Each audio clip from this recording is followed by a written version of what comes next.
All right, we now welcome a super special guest, a native of Viersen, Germany. He moved to Mannheim at the age of 15 for an opportunity with the Alder Mannheim Eagles youth organization, dominating enough to merit a spot with the DEL club this past season. There, he put up nearly a point per game as the youngest member of the team and earned the distinction of matching Leon Draisaitl as the highest drafted German ever when your Ottawa Senators selected him third overall. Timmy Stützle, welcome to the Locked On Senators podcast. How are you doing today?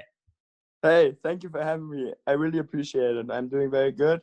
And my hand is doing better day by day, so that's great. That's where I wanted to start. We have so much we want to get into, almost an introduction to Sens fans who saw you get drafted early October, but it's been so long, and with the way the world is, who knows? But we know eventually we will see you in Ottawa. But how is the rehab? Did I see that your cast is off now? Yeah, so the rehab is going very good. I had a meeting with the doctor yesterday, and he says I'm doing very, very good, and the hand is getting better. And hopefully I can join the team practice in maybe 1.5 weeks already. So that's great. And I think there's no way that I can't play the World Juniors. Well, that's great to hear. Must be great getting back on the ice too, eh? Getting your feet back in your skates and at least getting to do some drills while you're rehabbing, right? Yeah, for sure. But it's like totally different. If you go into rehab and you're just jogging and all the stuff, it's like 100% different on the ice. So other muscles and all the stuff. But it's so much fun to be back on the ice now. Yeah, and you got to watch your team play a little bit the last 2 games, which I'm sure everyone, yourself included, you would have preferred to be out there. Beforehand, though, we want to go all the way back to growing up, your hometown team. You played in Krefelder, which I believe is very close to where you're from in Viersen. How did the recruiting process go where Alder Mannheim was able to find you playing there? Yeah, so I played like for 11 years, I played in Krefelder. And it began when everybody was like looking at each other. We played games against each other, so Mannheim against Krefeld. And there have been a couple of coaches who looked to me and said, hey, maybe you want to come to Mannheim. I'm going to play for the under-20 right away. So that was a big step for me. And I think totally the right and perfect step I made. And in the end, I'm very happy to be there. And before, you said in your documentary that you've been playing soccer and hockey pretty competitively until you're 12 years old. When were you fully into hockey? Like, you know, that you're going to put all your efforts into there. And was that a tough decision, especially with soccer being the more popular sport in Germany? I was like 12 years old, so when I need to decide, because I couldn't do both with school and all the stuff, so that doesn't really work out. But in the end, I had most of my best friends I had in hockey, so it was not a big thing. But in the end, sometimes I miss soccer and I like to play with the boys, so that's always a lot of fun. But in the end, I think it was totally the right decision to go with hockey there. Well, we saw you playing soccer in the documentary we watched yesterday. Pillar and I were joking. I didn't realize there were subtitles. I watched the whole thing in German, and I had no idea, but it was still awesome. And you could see how proud your parents and all your teammates were. It was really great. We said on our show yesterday, or on Friday, I should say, that you have to go watch it. It's amazing. But a part of that as well is your parents wanted you to go to university to play hockey. If you were to have gone that way, do you know what school you think you would have played at? Yeah, I was committed to New Hampshire. So I was committed to the University of New Hampshire. And in the end, I think my parents, they always wanted me to study and all the stuff to have a second, something behind hockey. And in the end, I think that's also a very good way. But in the end, my goal was to get drafted as high as possible. And I thought if I played with the pro guys, I think that's what helped me the most to develop. And I think in the end, I think it was the right step to play with Mannheim there. Yeah, I think it's the right step too. And you get to stay home somewhere where you're comfortable. You don't have to go to a different country just quite yet. So, and you had a really good season with Mannheim. Who were some of the pro players that kind of really helped you out and gave you some veteran advice? I think there have been everybody helped me. So even if he was young, there was one guy living right over me. He helped me a lot. We did near to everything together. But on the ice and off the ice, I mean, I played with Ben Smith in one line, Tommy Huttela, two unbelievable guys. But from the German guys, like they've been always Wolf, Plachta, Gotchi. I mean, like all those guys, they helped me a lot, and I can't really tell you how many guys helped me, because everybody want to make me better every day, and I think that was a big part of that. And yeah, I had a lot of fun, and it was an unbelievable experience. Who was the guy when things got rough on the ice? You knew he had your back. He was going to be the first one in. Yeah, there have been a couple of fights because of me. So it was Tommy Huttela. He always like protected me a lot if something happened. But in the end, I think everybody stood up for their teammates. So I think in our team that was normal. And I think that's why we are such a good team with Mannheim, and a lot of great players and great guys off the ice too. So that's great. Yeah, I think it's great that you decided to play in Mannheim. And can you tell just a lot of our listeners, none of us have really experienced DEL hockey. What are the crowds like when crowds were allowed there? What's the atmosphere like? From what I've heard, and I've seen a couple of videos, it's like a soccer game style with chants and the fans just going crazy. What's the atmosphere like? Yeah, I mean, I played in Mannheim, and I think like the rink and all the stuff, it's like one of the best in Europe with the fans. So yeah, the fans are unbelievable, and they always cheer for us a lot. So singing songs and all the stuff. So that's been a lot of fun playing for them in front of them too.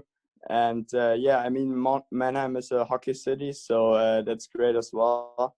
And in the end, like everybody cheered for each other, and everybody wanted to win. So that was great to be part of Mannheim. So we want to talk about the rise in German talent, but I want to start specifically with a guy you've played with at a few different levels, Moritz Seider. Have you guys talked about the possibility maybe down the road of a Detroit-Ottawa playoff series? You guys going head to head? Yeah, I mean, I think that would be great. So I definitely want to make the playoffs with Ottawa, and want to win something. So that's my biggest goal, and to play there. For sure, it's a big honor, and Mo and me are good friends, so we talk a lot about each other. So that's been a lot of fun, but we don't always talk about hockey. We also talk about life. So yeah, we're just good friends, and hopefully he's going to play in Detroit next season. Especially if you're still playing left wing and he's the right defender, you might have a few battles going into the corner. Speaking of the Ottawa Senators, have you reached out, or have any of the players right now on the team reached out and spoken to you?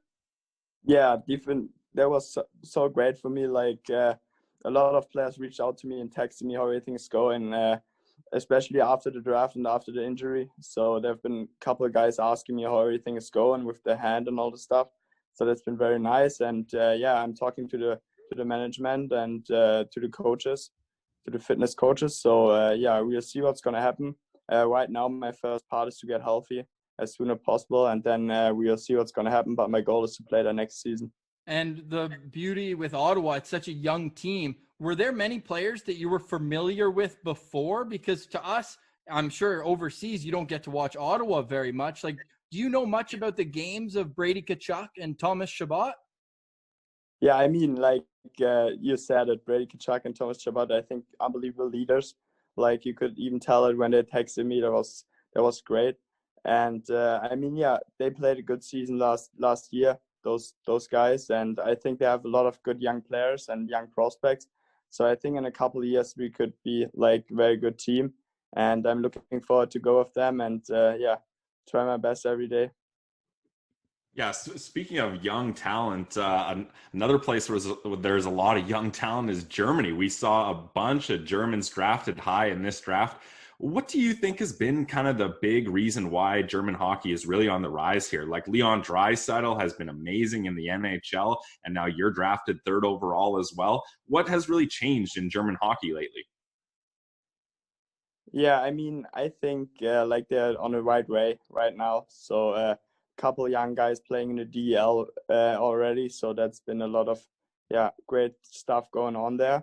And I mean, with the new rule, it's like the under 23 rule that you have to have like 2 or 3 players under 23 in one team. And there have been a couple of guys who played a lot of minutes and were leader on the teams and played power play. So I think that's a big part. And with the national team especially, I think at the World Juniors, we're going to have a very good team. And yeah, we're looking forward to play there. And I think you could even tell last year at the World Juniors that we played a solid tournament, and maybe with a little bit more luck we could get to the quarterfinal. But in the end, like, that's what happened, and we had a very young team. So yeah, I think this year it could be good. Well, the first line is all back. Yourself with Lucas Reichel and JJ Peterka, 3 picks in the top 34 of this year's draft. But I know all Sens fans will be watching Team Germany with great excitement. Give us the name of a player outside of you three on the top line that Sens fans should watch and really appreciate the growth of a young German's game. I think you can't really tell that. I mean, there have been a couple of very good players, and you could see if you watch a couple of games that Germany has a very good like core of young guys. And I mean, I don't really want to pick out somebody because I think everybody's doing a great job over there. And I mean, yeah, unbelievable guys as well. So we are very good in the locker room too, and it's going to be a lot of fun playing for Germany there. Spoken like a true leader in the locker room. Sounds great already. Now, Timmy, I want to ask you, this was a really different kind of NHL draft day. And of course, it had to happen on your year, eh? But it did bring some cool moments. Like a lot of players got to stay home and celebrate with their family and friends. That was a cool documentary we all got to see. Describe what that was like, being at home with everyone instead of going off to North America in an arena like a classic draft day. I mean, for sure, it was not like the last years, but in the end, like, I think I did the best out of what I can. And it was like so much fun being with the teammates, my family, friends. And so that's been very nice. And I really enjoyed it. And everybody was very happy for me. So that was an unbelievable experience. And yeah, I kind of like how it went. And that was great. And everybody cheered for me. So yeah, we had a great night because it was 3 a.m. in the morning. So it's been a lot of fun. No practice the day after, so Definitely not. Yeah, and man, you were looking sharp in that suit. When did you have that suit picked out? Yeah, that was great. Ottawa sent me one, so because they didn't really knew what's going on, so they wanted me to have one if I'm gonna be picked. So that was great, and in the end to have a jersey right away, I think unbelievable feeling. And what the teams did with the caps, like every player had like 31 caps, so that was great too. And yeah, we saw sure. Wolf grab the Flames one right away after. Yeah, that was crazy. He like everybody got his own cap and hat where he played like a couple of years ago, and yeah, Wolfie was very happy with that and with the cap from Calgary, so that was great. That's awesome. Well, that jersey had number 88. Now you're number 18. Ottawa fans remember Marian Hossa as an amazing number 18 for Ottawa. We know that your primary number is number 8. Do you know why you can't wear that in Ottawa? Who it's retired for? Yeah, I know that it's retired, and I heard it's a legend. So yeah, for sure, I'm good with that. So I just put a 1 in front, so that's fine too. Why it's so funny though, Timmy, is because it's not this franchise. It was a way of honoring the past. Yeah. He played in the 1920s for Ottawa. We all remember Frank Finnegan. That's Sens fans' favorite player. Yeah, that's great. Like, I mean, I can't really change it, and he deserves it. So yeah, that's great to see. But in the end, like, I just put a 1 in front. So to have the 8, and but that's great. So yeah, so you mentioned you're hoping to go to World Juniors and be healthy in time, and that's what we're hoping for as well. We want to see you on the ice in competitive games as soon as possible. But I want to ask you, on the ice, what are some of the things that you're really focused on working on to make that next step to the pro level in North America? Yeah, right now, like doing the like after the surgery was only grinding, so on the ice only skating, all stuff. I couldn't really touch the puck at the beginning, so I was just skating around. So that was tough, but right now it's going very good. I can pass, shoot a little bit better. So yeah, but especially during the summer, I had a very long summer and worked on a lot of things, so that helped me a lot getting stronger and put some weight on too. So I think if you play against those strong guys, you need to have that. And yeah, I want to get faster, and I think that worked out very good too. So I feel very good on the ice now, and I'm looking forward to play some games. Absolutely, and it will come at the World Juniors. You're already named to the roster, and the NHL, AHL, no idea really what's going on. We saw your buddy Moritz. He ended up playing last season in Grand Rapids. If the situation was Belleville or Mannheim, would you still want to come over to North America? I mean, I think you can't really say that because I'm going to do what the team want me to do. So if they want me to play there, then I'm going to play there for sure. But if they think it's better for me to stay one more year in Mannheim, then I will do that for sure. So I have no problem with each situation, but my goal is to play in the NHL there. As long as you can tie up the skates and put pucks on net, hey? Yeah, hopefully. I have one more question about draft night, and it was the intrigue of number 2. I think everyone knew Alexis Lafreniere was going to the New York Rangers, but don't think we didn't see Dominic Bach put on your Instagram, LA bound. Don't think we didn't see that, Timmy. But how real did you think that possibility was that you could go number 2? I mean, like, I think there was a possibility, but like nobody really knew. So I don't really know. But right now, I'm just happy to be with Ottawa, and I think that was the best thing that happened to me. So very young team, very young, good players, and I mean unbelievable guys as well. So I'm just looking forward to play there and focus on that. And in the end, it was a great night, and I enjoyed every minute of that. Yeah, and an amazing night for all you guys, especially when you know you're getting drafted and you're going to end up in a new country, Canada. Luckily, you get to go to the capital city. It does get much better than that. We know you said you had been to Toronto a couple times, and then you're going to be in Edmonton for the World Juniors. What do you know about the city of Ottawa, though? Yeah, I heard there's like a big sea going through the city. So a lot of skating in the winter time. So I heard it's an unbelievable city. And I'm looking forward to be there. And yeah, I can't wait. We have to ask you about the other German who played for the Ottawa Senators. I believe he was your coach at the summer training camp, Christoph Schubert. Do you have a relationship with him? Yeah, I have not a really relationship because we don't really know each other, but he texted me after the draft if I need anything. I can text him, so that was great. Yeah, I mean, he had an unbelievable career as well and played a couple of very good games. So that's been great that he texted me. And yeah, I'm looking forward to talk to him a little bit more and see what's going to happen.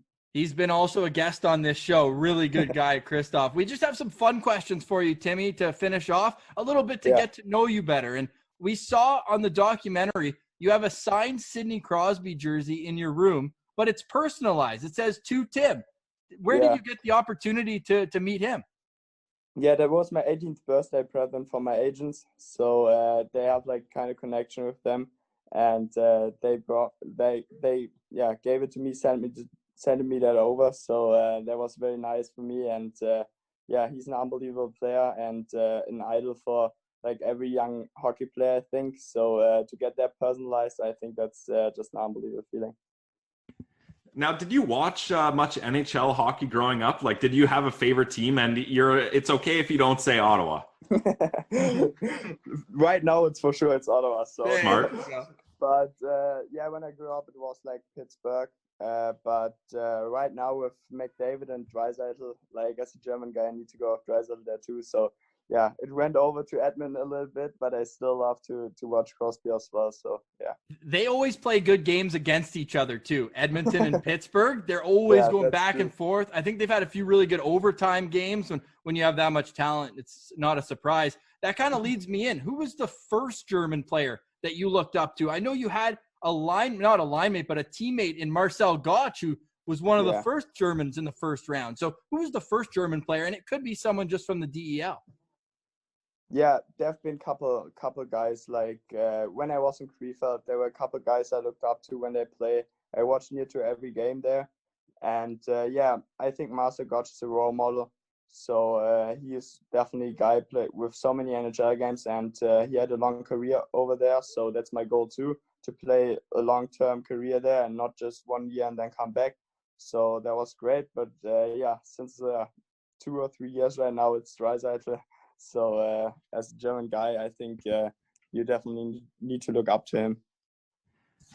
On the documentary, we saw you said you love to drive. We got to ask you, Have you opened it up on the Autobahn? How's that been as a young kid? What do you mean? Like driving? Yeah, how have you got a chance to really drive on the Autobahn much? Autobahn. Yeah. In Germany, it's like a couple times you can drive as fast as you want. So there's not really like you need to drive 100 like in the States or in Canada. So yeah, I've been a couple times on there. So especially when I went home to my parents. So yeah, it's fun driving the car, especially when you don't have it for long. Yeah, they don't have the question when you get home saying, "Were you speeding?" It's like, no, it's all good. I want to say in Germany, you said you're such a soccer fan. Do you have a favorite Bundesliga team? Yeah, it's been like Dortmund and Mönchengladbach, so that's kind of near to my hometown. So those two teams. But in the end, like I think soccer is boring to watch. So I don't really watch a lot of soccer, but sometimes with friends. But in the end, like I don't really cheer for a team very much. So yeah. All right, last one for me. What's your favorite pregame meal? What are you going to every time before a game? Yeah, we go every time to an Italian place. Like it's called Giovanni. He's the cook there. It's called Ristorante Augusta. So we go there. Was that the restaurant you were at with your family and you were talking to the chef? Yeah. Okay. Yeah. So we go there every time before games, and especially now we're gonna pick up. So because we can't go there, the guy's gonna pick it up and eat it at home or in the rink. So at the rink. But yeah, that's my pregame meal every day, every time. All right, so you're one of those guys who doesn't switch it up. You have what you like, and you're a creature of routine. No, in the end, like I just went with the trend because everybody went there with guys. But I don't really have a problem with each kind of food. I like near everything. But yeah, it worked out very good. So and the food is very good as well. So yeah, I didn't need to change anything. So yeah. Shout out to Giovanni. I'm sure when you get to Ottawa, everyone will be bringing Italian food to you as a way of welcoming you. My last question is based on the translation we got in the documentary. Like I said, I had to watch it twice to get the English version, but it said that your slogan is no risk, no fun. Was that a direct translation? Yeah, it's like my mother always says that because I think it was not the easiest part to play pro. I think it would be more easier for me to play in college and get my ice time there. But I want to fight through it, and it worked out very good. So that's what my mom always says. And I'm kind of a whist player on the ice too. So I want to make good plays, and I'm really creative on the ice. So yeah, but in the end, like that's what my mom says, and she thinks it's funny. But yeah, it's like just a slogan she always said to me because I went to pro route and not the college route. I like that a lot. Sorry, I just have one quick follow-up to that because it's just the perfect slogan. It was going all through Twitter, but you're not on Twitter. You're on Instagram. But is there a reason why you're staying away? No, not really. Like I'm not a Twitter guy. So I think in Germany, not many guys who have Twitter. But in the end, I'm just on Instagram and I have an account, I think, on Twitter as well, but I'm not really on there and doing nothing on there. So I like Instagram more and watch a couple funny videos. So yeah, that's great. Awesome. Well, it was really a treat to get to see the draft through your eyes and now an opportunity to chat with you, Timmy. We really look forward to seeing you at the World Juniors and hopefully soon after those beautiful new Ottawa Senators jerseys. It's going to look great on you, number 18. Thank you very much for joining us on the podcast today, Timmy, and hopefully we can chat with you again after training camp. Hopefully. Thank you very much. I really appreciate it.